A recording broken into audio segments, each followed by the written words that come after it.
Ever been to a picnic where the food unexpectedly ran out? Now imagine a picnic with 5,000 guests and only a kid's lunchbox to share. Welcome back to Biblical Believers, where today we're diving into the buffet of miracles, focusing on the time Jesus fed 5,000 people with just 5 loaves of bread and 2 fish. Yes, you heard that right. It's the ultimate tale of making the most out of your leftovers. Let's set the scene. A large crowd has gathered, eager to hear Jesus speak. Hours pass, stomachs start growling, and the disciples begin to panic. The nearest town is too far, and DoorDash doesn't exist yet. All they have is a boy's modest offering, 5 loaves and 2 fish. By today's standards, that's not even a full meal for one, let alone a crowd large enough to fill a small amphitheater. But here's where it gets interesting.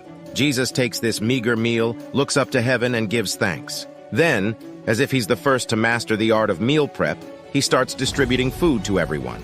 And not just tiny watching-my-figure portions. We're talking about a divine all-you-can-eat buffet, the kind of meal where everyone's loosening their belts and contemplating a nap.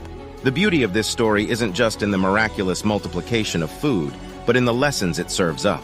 First off, the importance of sharing. It's a reminder that even when we think we don't have enough, there's power in offering what we do have. Who knew that a little boy's lunch could turn into a feast for thousands? It's the ultimate potluck success story. Then there's the lesson on abundance and faith. This miracle illustrates that with faith, what seems insufficient can become more than enough. It's like when you find that extra fry at the bottom of the bag, except imagine that fry keeps replicating until you have enough to feed your entire block. That's the kind of abundance we're talking about. But let's not forget the humor in the situation.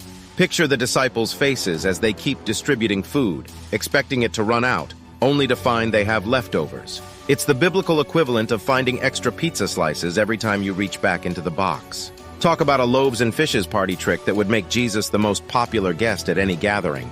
In conclusion, the feeding of the 5,000 isn't just a story about a miraculous meal. It's a lesson in generosity, faith, and the joy of sharing.